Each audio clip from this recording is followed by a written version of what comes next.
A lot of activity happening across the nation as the electorate goes to the poll to actually cast their ballot and make that crucial decision for those 6 elective seats. But right here at the National Tallying Center at the Bomas of Kenya, well, activity is on a minimal because a lot hasn't yet started happening. However, there is a lot to indicate that there will be much more coming your way, even as we look on the security side. Well, there are a lot of moving parts, Gladys, and just before we came in, they've introduced another security check where we have to have our names on a list, and everyone has to be on that list as they make their way inside the auditorium. So they've added this extra security measure because they're anticipating a lot of people to be coming in the evening. They're preparing for a lot of political party representatives to come in together with their families and several agents and officials. Right now inside the auditorium, Gladys, it's almost empty, apart from a few IEBC officials who are just checking the sound system, the lighting system, checking the screens that will be relaying these results, that they're working properly. So as we get near that hour, they're tightening things up. A lot of security around the vicinity, inside the auditorium and even outside, Gladys. Yes, it is. I mean, this is the epicenter for the IEBC, the National Tallying Center. So there is a big deal surrounding this area. A lot of people would like to be here but will not be able to access this particular tallying center. Even as you look at the room, the chairs are very few, and those are designated to a very few select, from guests to chief agents, their family members, and of course IEBC guests.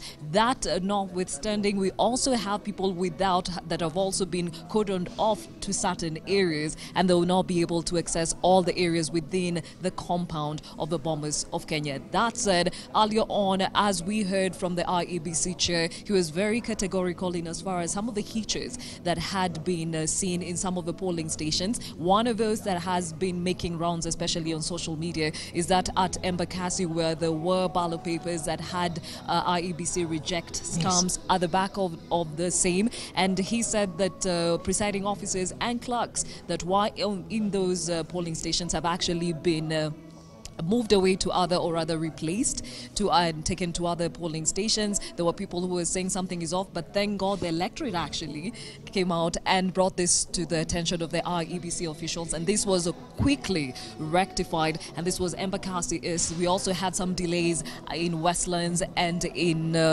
Makadara, and that has also been sorted, and Kasarani rather, and that will continue as we go along. And the commission has also said they will give us updates every 3 hours to make sure that we are all on the same page when it comes to polling across the country. So we're expecting the next update to come anytime from now, as they gather up all the information from the over 40,000 polling stations across the country. The ICT teams are also here handling the logistics from this end, because they've moved the entire office from Anniversary Tower. So all the operations are being carried on from here at this point. So any dispatches, whether it's helicopters or other materials from their warehouse, all the decision making is done from this particular point. But like you mentioned earlier, that admission that there were hitches in the morning, and one of the attributions that he made was the fact that people need to watch the TV screens, just watch as the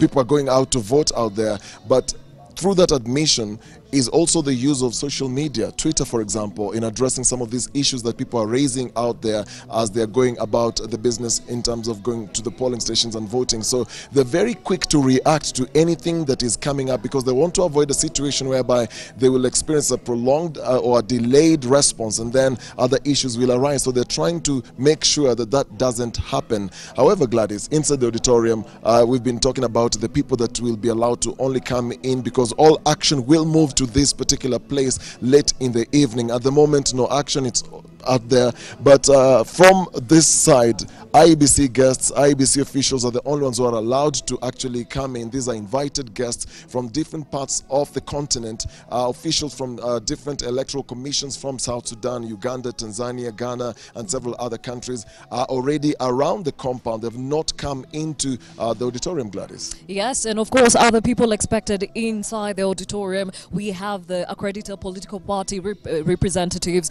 We have the National international observers, as Okari just mentioned, and of course candidates and family members of chief agents that will be coming in later on into the auditorium. But this, of course, is later on into the evening. We